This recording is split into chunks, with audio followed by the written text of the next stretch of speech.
This is the Relevant Podcast.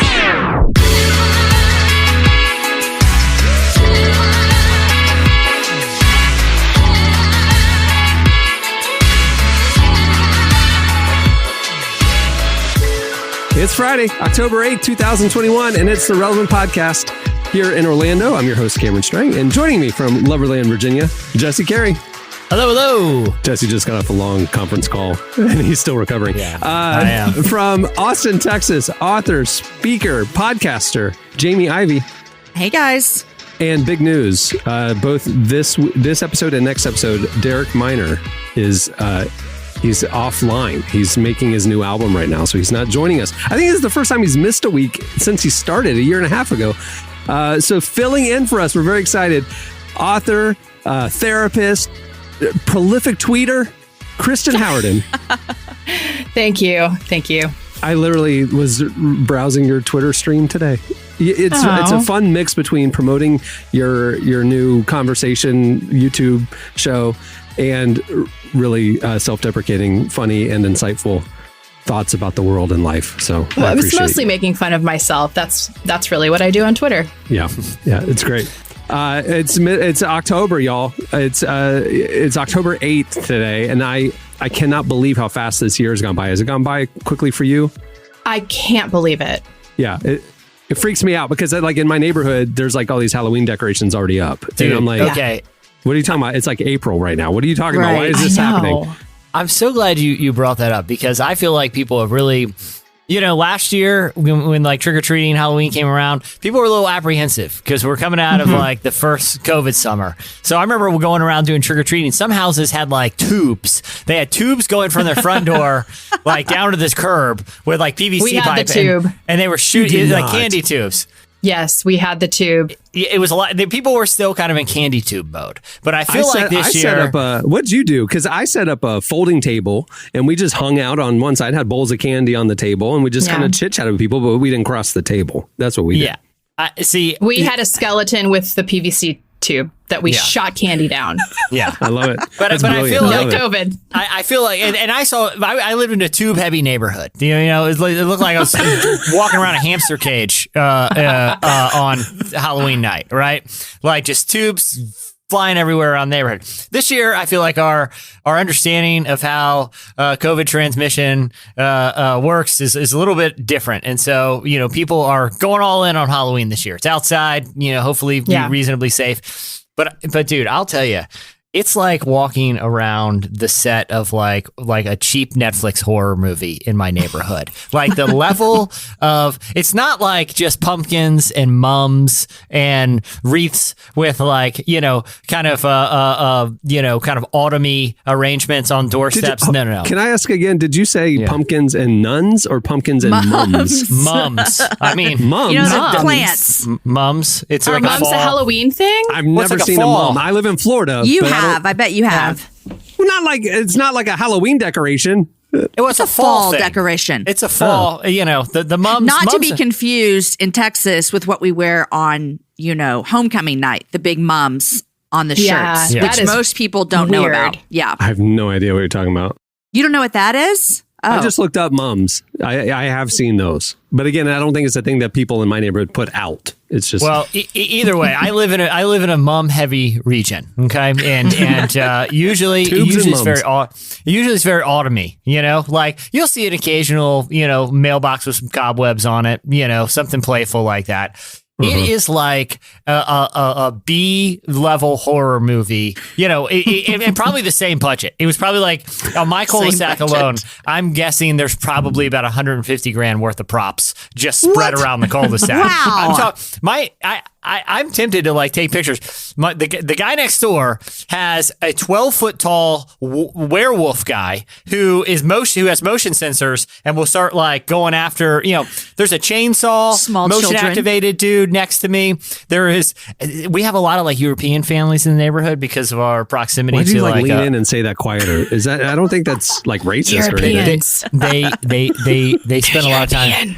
They spend a lot of time right outside my window. Listen, no, I'm friends with them all, but but like a lot of them are like, this is funny, but a lot of French naval officers and their families live on my street, and their whole idea because of we live right near like a NATO military base, and so it's a lot of European families. Anyway.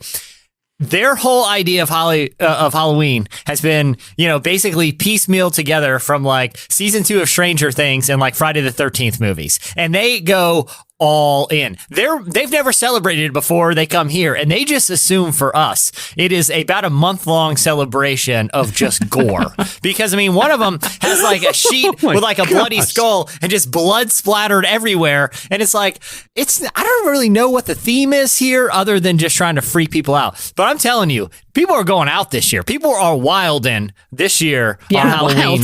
Yeah. I have a theory of why it's gone up a level. Is like last year, Home Depot made news because they sold this like 12-foot tall skeleton, $250. It sold out but it was huge, right? And it became a thing, right? This year, I went to Home Depot and they have like 30 of those scale yard things. They're like like the success of one beget a million others, and I bet that's where your neighbors are loading up, is going to Home Depot and like, well, I guess they do 20-foot tall things here in America. I'll be honest. They just bought them all. I'll be honest with you. Some of this looks homemade. Some of this looks a little creepy. Like I'm like, I don't know where that zombie where you mannequin. got that real human skeleton. I was going to say from your that porch. looks Not sure where that came from. It looks very authentic. So there's a lot of questions, but frankly, someone who has like playfully dismembered bloody mannequin limbs in their yard, you don't really want to ask questions. You're just kind of like, okay. Happy Halloween. Hope everyone's doing all well. They get to do whatever they want. Yeah. I do all those things. I have the yard decorations, but I do them on Halloween. Like literally like the morning of, all of a sudden I'll do it. And then the next day I take it down. Like it's like for the event. It's not a season that I celebrate. You know what I mean? You're not starting on October 1st with skeletons in the yard. Right. But my neighbors did. Some of my neighbors do too. We literally had friends say, I don't know if we can come over with our kids because the Halloween decorations surrounding your home are too scary for them. Like we literally had someone tell us that. Is it scary to the little kids? They're not going. It's not going for Halloween charm. It's going for fear. Like it is like it is like a Saw movie playing out in my neighbor's yard. It's like I'm watching. It's like Squid Game is taking place in my neighbor's driveway. Okay, that's the level we're talking here, guys. I will say, when I had little kids, I was a little overprotective of them, and I wouldn't be now. But I remember that I was like, this is too scary for these little kids. Why do we have like someone cutting off someone's head so my 4-year-old can come ask for some candy? I will admit, I was that mom, Jesse, that was like, we can't come over. I didn't actually do that, but I did worry about my kids, well-being for the rest of their life. I don't blame them. I was like locking up. I go through the house, you just make sure your, porch lights on. Keep the all that kind of Europeans stuff. out, Yeah. Yeah, I mean, the Europeans. I'll say this: the French just welcome themselves right into the home at all hours. They're like, they do keep weird hours. They all watch Seinfeld, and they think that's what you do is you just come and go. Yeah, it's funny. And the other funny thing is, I don't know why I'm whispering, because the first thing they do about the French, the first thing they do when they move to the United States, and I told them this to their face, and they were very excited that I made the observation. They buy a Ford Mustang. Like they because I guess I asked one of the French wives, I was like, hey, what's the deal with all these Mustangs? Every one of your families has a Mustang in the driveway. And they're like, well, I guess all the boys in France like grow up thinking about what it'd be like to have a big American muscle car, and they buy one. But I went driving. I went around the block with one of my French neighbors, like, hey, just check it out, man. Terrifying, absolutely terrifying. They have like diplomatic immunity, so they can just like blast through residential neighborhoods. I'm not kidding. It was scarier than the dismembered limbs and the Squid Game stuff happening in the lawn. Was just going up to 7-Eleven in the guy's Mustang. So, Jesse, but anyway, the realistic looking ones may just be horrible car wrecks that just haven't been exactly. cleaned up. Could be. I mean, they're driving very recklessly. I went to a lot of hell houses growing up that my church put on, and there was always the scene. There was always the scene with the car wreck that smelled like beer, and you just don't know when you're driving home tonight if you're going to go to heaven or hell. And then There Have was you the prayed? abortion room. The abortion hell room. houses. Man, our kids are missing out on that. Well, okay, that's the thing about Hell Houses. Like, at least like most horror movies have like a fun premise. You know what I mean? Like, at least there's an element of excitement. Okay, like, oh, there's a monster. Well, that's kind of fun because monsters don't exist, and it's fun because I'm chasing and fighting a monster with blowtorches and chainsaws. Oh, that's kind of cool. It's like a video game. You know, hey, remember that fun horror movie where those teenagers died on the way home from prom in a drunk DUI accident? It's like, no, it's not, because that's a terrible horror movie. That's not fun at all. Like that, this is awful, you know? I just want to know who decided, you know how we should share the love of God with kids?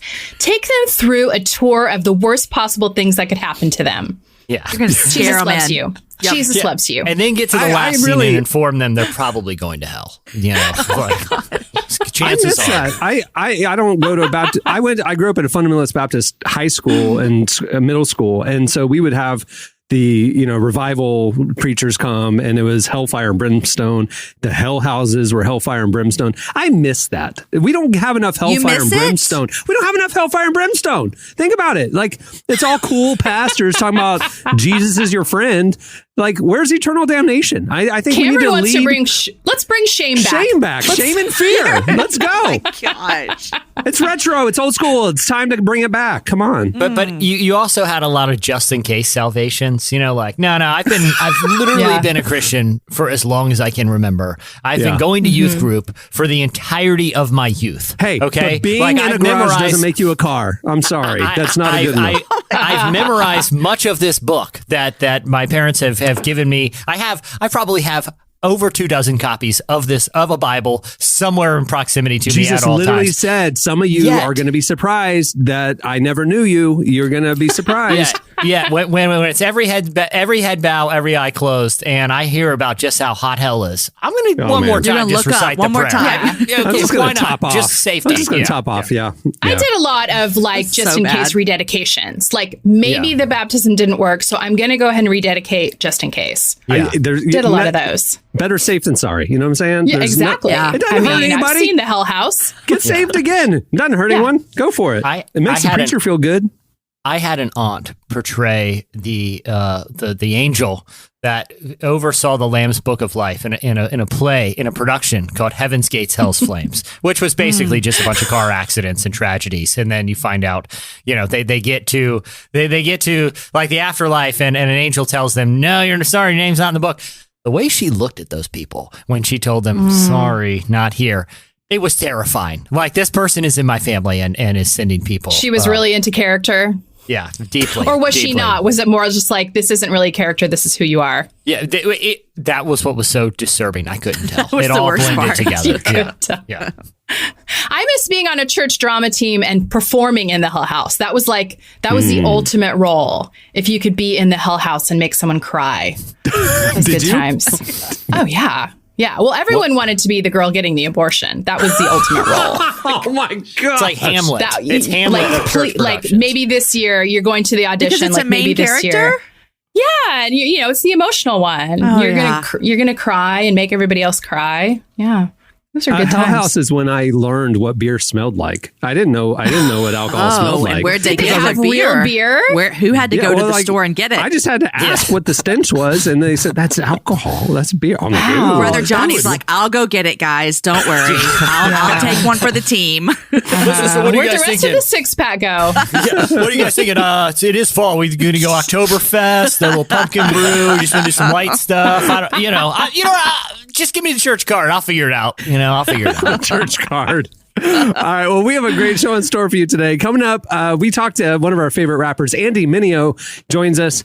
His brand new album, Neverland 2, has finally released. Quite a bit of drama leading up to the release of his album. He was about to release it, and then they had shot a music video for the lead single, and Lecrae was on it, big thing. And they pressed the CDs, everything the day before the release. The sample of that song wouldn't clear. They couldn't get it cleared. They had to pull the album, throw away all the CDs, re-record the single. Oh my gosh. And then it delayed his album 2 weeks. It finally came out this past week, and we have him on. Plus, we have relevant news, and at the end of the show, the editorial question of the week. You don't want to miss out. All right, well, stay tuned. Up next, Tyler joins us for relevant news. climbing in the tree. I got a record player that was made in 2014. Dyed my hair blue, it came out of C6 sort of green. I like vintage dresses when they fall, just feel on my knees. I pretend I scraped them, climbing in the tree. I'm in an elevator, it's going down, down, down. I spent forever with my feet on the ground, but not now. Cause I don't wanna do the wrong thing. Guess I gotta go and get famous for doing nothing. You're listening to Daisy the Great and AJR. Song is Record Player. Well, today's podcast is brought to you by Lumo. Have you ever wondered what Jesus said about the big questions we face in life today? Stuff like addiction, depression, money, doubt. Well, now you can experience his teachings and story in a completely new way. Lumo is a visual Bible project that will help you see the Gospels in a compelling new light. See for yourself by checking out the Lumo Visual Gospels for free on YouTube. Just visit youtube.com/The Lumo Project. Okay, it's time for Relevant News. Covering the intersection of faith and culture over there at relevantmagazine.com and all the other stuff we're doing. Please welcome to the show Relevant Senior Editor Tyler Huckabee. Hey, man. Hey, everybody. What's going on this week?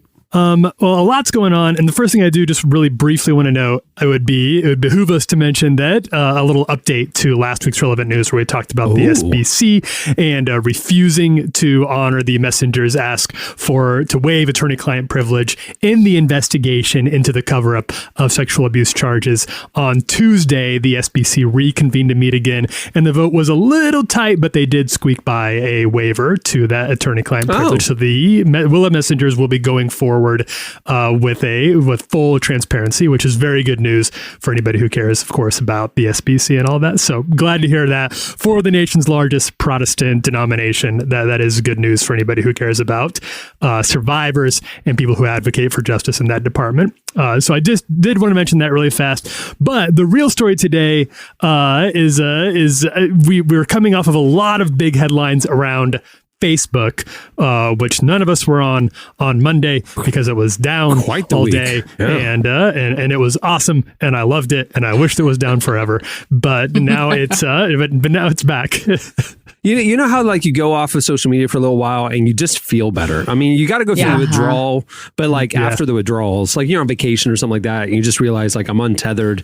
Oh my goodness, I don't want to go back to how I was. I was hopeful that would happen to society on Monday. That like it would be down long enough that the people addicted to Instagram and Facebook would go through their withdrawals. It would still be down. We'd all come up with fresh eyes and go, life is better like this, and we wouldn't go back. We don't need it. It came back 5 hours later. I'm convinced that for the Facebook thing, most of the user base didn't even realize it. They just figured it was a user error. Like, it's like when you go, because I'm pretty convinced that the user base of Facebook still goes to like just open a web browser and types in like Yahoo email and then like finds like the link in there, and that's how they like access their email. They just think that's how email works. You just type it into Google, go to my email, and they just start clicking links so they find the one that theirs. I'm pretty convinced most of the Facebook user didn't even realize. They just thought it was just part of their normal. They thought their Wi-Fi was down. Yeah, They run into pretty easily navigatable tech problems almost every day. And for them, they were just one of those. How many middle-aged children got calls from their elderly parents a day, like, "Hey, my Wi-Fi's down. I can't get on the Facebook." Yeah, the Facebook's broken. Yeah, my friend texted me that her mom had run into the room and was like, "Back up your computer. Facebook is down. The Democrats are taking over. What's happening?" And she was really flustered with the whole thing. Yeah. So she was quite aware that the world was ending. Yeah. Oh my gosh. Well, this comes on the heels of some really bad press for Facebook. Zuckerberg has not had a great week with a whistleblower who went on CNN 60 Minutes to talk about some of the problems that she had. And one kind of small thing in the middle of all that got a little buried, but we wrote about it on Relevant Magazine, became the most trafficked post we've had so far this year, becoming one of our most trafficked posts ever, is a story about those Facebook pages. Now, there was a report that was put together in 2020 in the lead up to the presidential election that found that 19 of Facebook's top 20 pages, the Christian Facebook pages, were being run by Eastern European troll farms overseas. This is according to MIT Tech Review. They got some leaked documents. So this is all in Facebook's internal documents. This is not we don't actually have public access to this, but the data shows the vast spread of Facebook misinformation is largely powered by coordinated efforts among foreign professionals working together to spread provocative content in the US. And they have been particularly successful with Christians here in America by creating these fake Facebook pages that are enormous. Collectively, all of these Christian Facebook pages, which Facebook kind of refers to as one big group, even though they're split among 19 because they believe they're working together. So effectively one group, about 75 million users every month. That is an audience that is 20 times the size of the next largest Christian Facebook page. So 75 million people a month were, at least at this time, going on and getting their information about Christian theology from Eastern European troll farms, probably some teenager in Eastern Europe who gets a little bit of cash from the government every year to spread deliberately provocative content here in the U.S. And what does this really mean for the American church? You know, they may maybe go to church once a week and get a sermon from their pastor, but the rest of the week, their theology is being shaped by these memes that we all see and we all kind of laugh at and are irritated by, I think, at least here on this podcast. But these aren't just idiots that are writing these. These are people who are really trying to accomplish, as far as we can tell, chaos in the U.S. and are being pretty successful at it. It's crazy. I mean, do you think that the people that were involved in these groups, do they know? Do they, if you were in this group, did someone give an announcement or are they just still oblivious? Still oblivious. They're probably still oblivious. There is some question now, and people have been wondering this, and we don't have the answers because Facebook won't be transparent about this.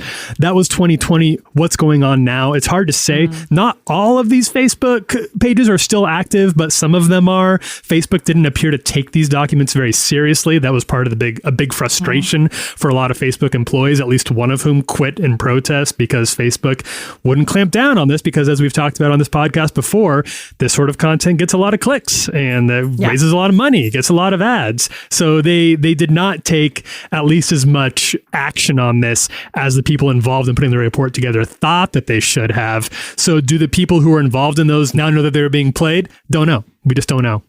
I don't know. They didn't have, in fairness to them, they had zero clues. I mean, when I see a post that has a blonde-haired, blue-eyed white Jesus telling me that if I actually love him, I'll like and share the post, and that if I don't care that people are dying to go to hell, I'll keep scrolling. I mean, how am I supposed to know that's a Russian disinformation campaign? To me, that's evangelism 101. So who are we going to blame here? You want people to know that you love Jesus, so you must share it. I mean, how else would they know? He's looking right at me the instructions are clear, Jamie. I like and share to show I love him and dedicated to him. I keep scrolling if I don't care that people are going to hell, and I probably am too. So it's a simple choice. I mean, Tyler, this story does bring up like an interesting fact. I've talked to a lot of pastors in the last year that have said, like, one of the things that they're really battling against is that they really do have their people in their church for an hour and a half on a Sunday. Yeah. And then they are getting all of their quote unquote teaching and information from this instance, from all these Facebook pages, but also from news media outlets. And so they're having to compete against people that are getting 60, 70 hours worth of information versus the hour and a half that they might get from church. And it's really, I think pastors are really seeing a struggle with this, which it's a whole nother conversation about what does church look like and all those things. That's another conversation. But this is one of those church things looks that like they're an battling Eastern against. European troll farm. Really frightening. Well, to that point, I do want to read this quote blew me away. This is from Jeff Allen, who actually wrote the report that was leaked.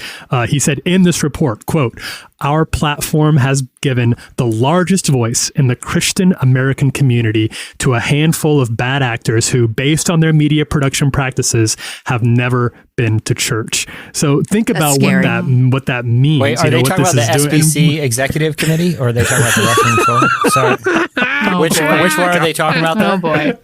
Wow, with the spicy take. I thought we were talking about Facebook. You moved on to the SBC. Okay, I'm sorry. I got a little in the weeds. Sorry. Oh, Sorry. man. Which one are we talking You about? know, that's I'm deserved. kidding. That's fair. I mean, kind man. of, but Oh man, Jesse came with a loaded gun today. It was Clark's going to call me after this and go, hey, should we take out that Jesse comment? No, we don't take out that Jesse comment. Hey. chose violence this morning. That's how I woke up, guys. I'm sorry. Too much Squid Game. Just too much. Yeah. 9 hours of Korean psycho-ness that just, I don't care anymore. I don't. This story went bananas because when we saw this report, like specifically the Christian part of it, we wanted to amplify that, and like we had sitting senators retweeting our article and stuff, like going, "This is a problem," and hopefully raising awareness about what's actually going on Facebook will, we can start to get things back to normal. My aunt won't know what to do with herself if all of those memes go away, but Yeah. In fact, they were so scared by it, they just took Facebook away for a day. They said, all right, you guys proved you can't be held, you can't be lost your responsible with privileges. it. We're taking it away.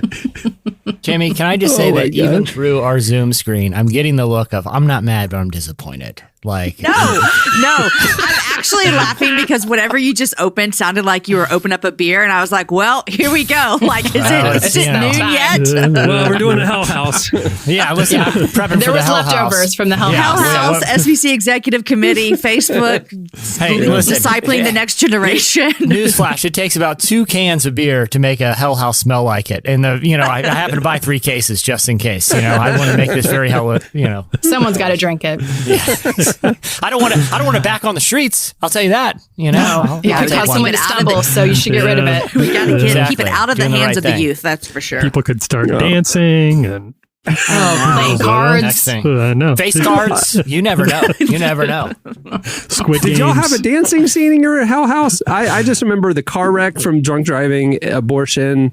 I'm trying to. What were the other rooms? There was Dancing probably a scene would room be a lot. full of liberals that were scary, Yeah. right? Like just Bunch of liberals. woke libs. I think there's a CRT room now in Hell Houses today. There's a critical race theory room. So it's like an elementary school, and the kids are getting and the taught in teachers CRT. like demanding Yeah. that they learn all the tenets of CRT. You right? shouldn't like yourself because you're white. Yeah. I want to see like the secular Hell House where like the first room is the conference room for the SBC executive board. Don't make me go in there. Don't make me go in there.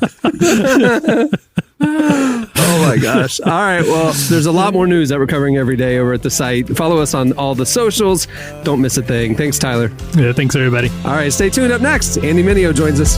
Even at the golden light of morning, leading you away from all this strife, having ordinary company that always leaves you dry. Even at the cocaine continental, laughing at the way you cut your lines, having You're listening to Peach Pit. The song is Up Granville. Well, today's episode is brought to you by podcast creation platform Anchor.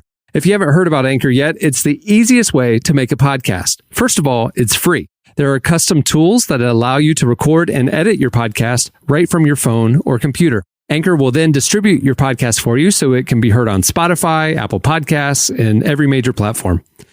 The cool thing is you can also make money from your podcast with no minimum listenership. It's everything you need to make a podcast in one place. Download the free Anchor app or go to anchor.fm to get started. Well, our guest this week needs little introduction. Y'all know him. Andy Mineo joins us today. The Christian hip-hop artist and producer has created some of our favorite music, including songs like Coming In Hot and Uno Uno Seis with our very own Derek Minor. Andy recently released his latest album, Neverland 2. It's been on repeat all week long. In fact, yeah, well, we're going to play music here on the segment, is why you're not hearing it in the breaks. But I think in future podcasts, you'll probably be hearing some Andy in our song breaks. Before his album dropped, Andy spoke with our very own Tyler Huckabee about how he's grown up, both musically and personally. over the last couple years and how his life shaped this album. Here is our conversation with Andy Mineo. I'm a young man, getting what I came for. Cause I work hard, I got everything I prayed for. Money came fast, so now I take my day slow. Me and Craig, just like MJG and A-Ball. Talk that talk, I just bought her flowers on a weekday. Baby, why would I cheat? You my cheat day. You a treat, you a snack. Fighting with your jeans. This whole album is about trying to recapture that childlike imagination and excitement about life, about faith, about your journey. And so I was like, what if we did all the artwork that looks like a kid drew it? So I got my nephews literally to hand draw all the track listings and stuff like that. So the back of the album is my nephew's handwriting. I even got to sample their voices and use it in my album. So cool. It is really cool, man. It's like we found a new way to approach Neverland, and it's from that childlike faith perspective. In the gym, getting brolic. At the party, won't bother anybody. Always kept it solid. You know I always kept it solid. Riding through the city in the place I dwell. We just two young fellas in the ATL. We don't never cause trouble when we out in the streets. Part of you wants to go back to that child era when things were seemingly easier, but then when you really think back on it, you was like, man, I was getting told what to do all the time. I would stand in line, go place I want to go. So, I think every phase of life has like its peaks, and like you just got to enjoy each of them as they come because they're unique and you'll never get them back. What I don't want to lose is that childlike, just like that optimism that a kid has, you know what I'm saying? Wonder, like, yeah. Wonder. The sense of possibility. Absolutely. Because all of us, we've seen it, like the older you get, the more you get punched in the face, the more you've been experienced betrayal, heartbreak. These are things that just come with age, right? And even in your faith, a lot of people are deconstructing their faith. Their faith is falling apart or they're questioning everything they've been taught. And I think that's happening with all of us the older we get. Like, hold on a second. Like, what is really happening here? And I think that that's good. I've been there for the last few years. But I don't want the cynicism that comes with it. I want to reimagine life and faith and my what I'm doing here. I said it in a lyric on The Arrow. I said, like, having hope and then like being disappointed is better than not having hope at all. It was in the song Lost. And I can't remember my own lyrics, but that was the sentiment. It's better than not hoping at all, And so I see more of us heading in that direction as life goes on. I'm like, man, I don't want to lose that. It could be worse. Life is hard, I thank God. It could be worse. Life is hard, I thank God. It could be worse. Way worse. Look, it could be worse. I feel like your music and the messages that you put out there through it, for a lot of people, probably are proof to them, like, oh, there is somebody out there who identifies with me, who like, I'm not alone in this, because you, and I'm not just trying to like butter you up here or anything like that, but I feel like you can express things about faith, that process, that help these people who've been there know, like, oh, I didn't know anybody else had been through that the way that he is. So if he's doing it, then maybe I'm not completely by myself. And I don't know if that's what you're trying to do, if that's like part of the Andy Mineo message, but it seems like it'd be something for sure that you would have heard expressed to you over the years. Yeah. Well, I think one of the calling cards in my music has always been vulnerability and honesty. Mm-hmm. And so if I'm always processing what I'm really going through, what's happening in my life, and that's been a real part of my journey, is like trying to figure out what faith looks like post mega church, white evangelical, mega boom. It's like, oh, there's a different way to follow Jesus besides just this. And, and then age gives you more perspective. So yeah, I think that would probably be a calling card for me just because of that. Honesty and vulnerability. And I think my whole goal essentially is, I think earlier in my life, I wanted to be able to provide the best answers. And now I think it's more about just asking better questions. Don't be that guy falling from the sky, falling in your head. Is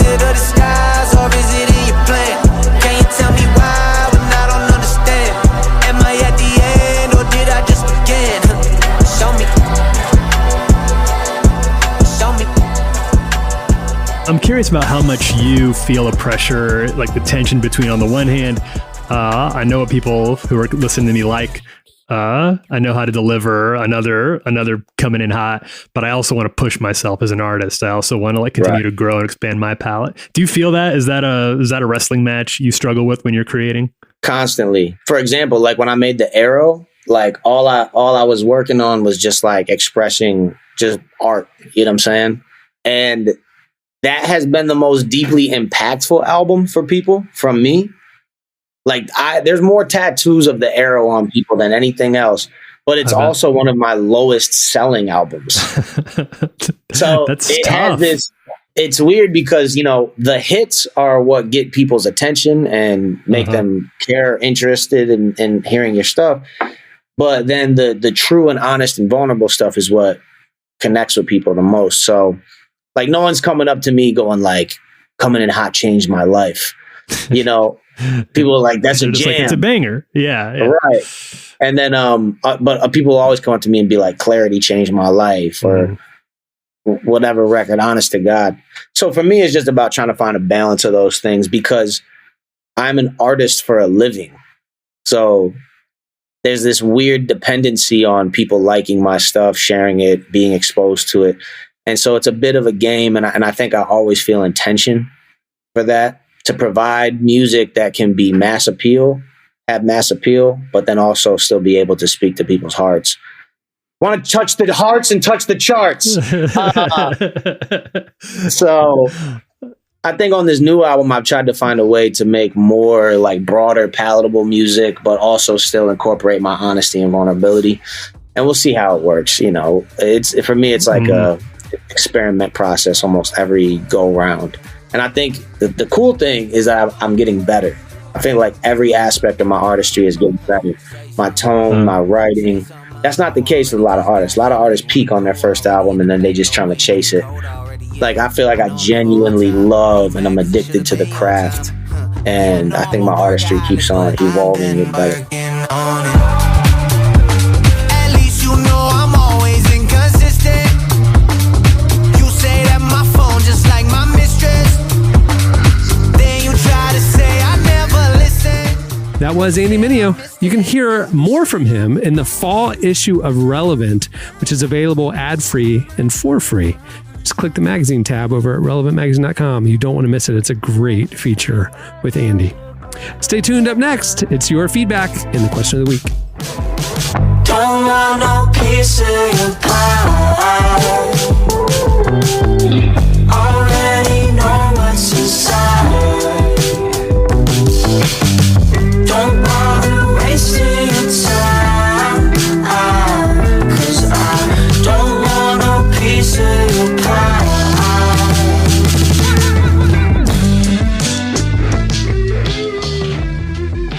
You're listening to Luke Wilde and Deb Never. The song is Pie. All right, it's time for your feedback. Last week, for the editorial question of the week, we asked you about your experiences with MLM. We were talking about the LuLaRoe documentary and how leggings and MLM stuff kind of has pervaded the church in a lot of ways. And it seems like we've all had our own MLM encounters and experiences. So we asked you for yours. You hit us up on Twitter at Relevant Podcast and replied to a bunch of our socials. Apparently we pushed it out on a lot of stuff. Anyway, here's a few of our favorite stories. I really like this one from Carla, who claims take it, Jamie. Jamie, do you want this? I can't. This makes me, I literally think I might throw up. Go ahead, Jesse. I can't even say it out loud. Carla thought she was going to a wine night. She thought she was invited to a wine night. What she ended up going to sounds like a room from a hell house. Because a friend of hers was promoting a cleaning product. I'll leave the name out just because I don't, you're feeling nice today, Jesse. I don't know how litigious Norwex is, so I'll leave the name out. But she was promoting an unnamed cleaning product and licked a chicken breast to assure us that a special cloth would keep her safe from salmonella. I kind of want that. I want to hear the conclusion of that story. But that at least the friends seem to actually believe whatever Norwex is selling. But are you supposed to eat the cleaning product? I have a lot of questions here. You know. Oh, y'all know Ben Stroop, who's been on the show. Yeah. This is Ben's words. He said, "Listen, I'm a chubby guy. I have no less than 15 unsolicited messages in my inbox from people who have a program that can, quote unquote, help me lose that weight. It's mortifying. I'm sorry, Ben. All you have to do is lick chicken breast, and you get terrible vomit diarrhea for 3 days. Yeah, exactly. You flush the whole system. It's a cleanse. Yeah. Okay, someone actually gave us a real screenshot of a pitch they got for an MLM, and this is one of the sentences about how great this brand Savvy is. The person said, "I can wear a small, medium, or large, which means you could easily do the large or XL." Oh my gosh. In the world. Whoa. Mean. That is some passive aggressive. That would not make me want to buy. I like this one. I mean, I again, some of these I just want more information on. She said, once a guy asked me if we can meet up. I thought it was a date based on his phrasing. He and his dad showed up to try to get me to be on one of their downlines and join them. So awkward, I couldn't get out of there fast enough. If you show up to what you think is a date and your suitor is sitting there with a parent, that's a huge red flag. You should have just walked right out the door before they tried to sell you on something. I can't imagine. There's so many stories here. This is crazy. A lot of it seems to be like, targeting people's insecurities. This one's from a listener named Ashley. She said, "I'm currently pregnant with my second child. Both times I've had, quote, health coaches contact me on Instagram about magic supplements and, quote, getting my body back before the baby was born. One made comments about my weight directly. I've started instantly blocking them all." I don't feel like that's ever a great sales technique to personally insult someone in DMs. Yeah. Is that the main thing now, is the health coaching? And I mean, there's still the clothes selling. I see that. Oh, there's the makeup. There's nails is a big one. I mean, it's all over the place. Oils are still around? Oils had a heyday a couple years ago. Mm-hmm. Yeah. That's still around. I feel like almost any time I get a random like, "Hey, it's been a while. Wondering if we could meet up." I just immediately think, you're going to try to sell me something.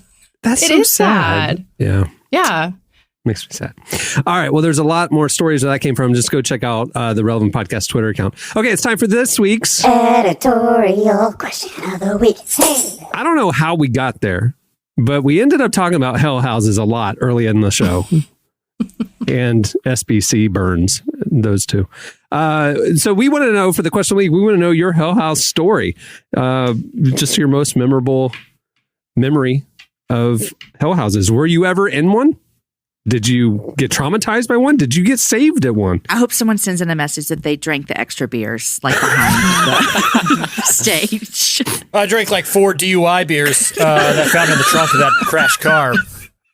Pretty cool night. DUI beers. I thought it was open bar. I just walked over there and grabbed it out of the trunk, Oh, we're just getting loose here. It's Halloween, right?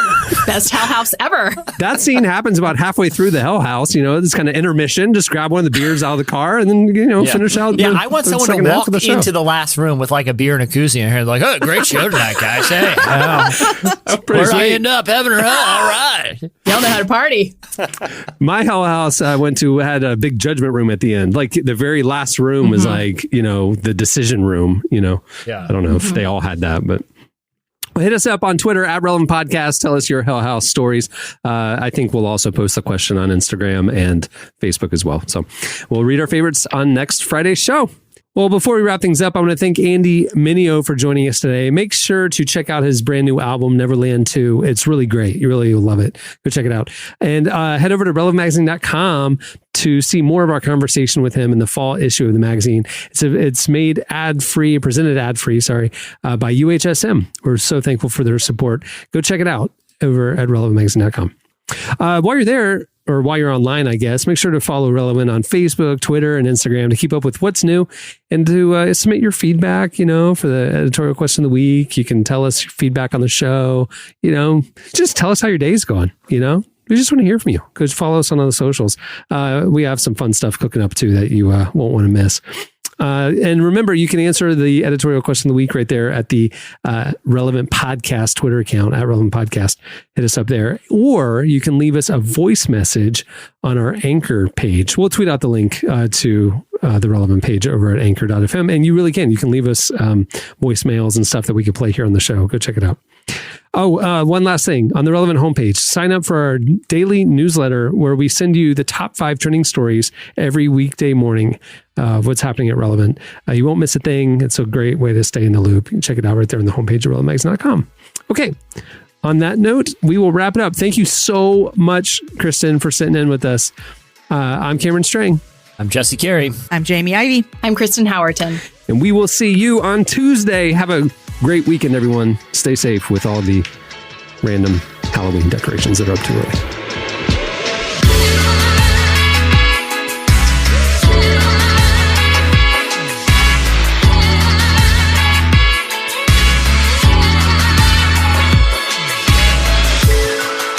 Thanks for listening to the Relevant Podcast.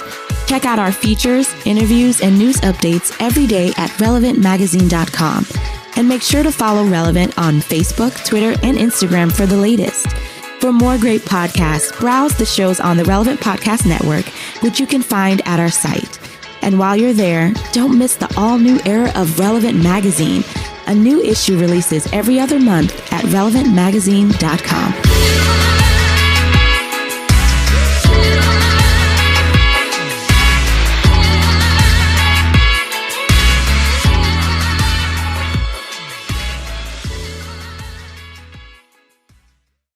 It's like Squid Game is taking place in my neighbor's driveway. Relevant Podcast Network.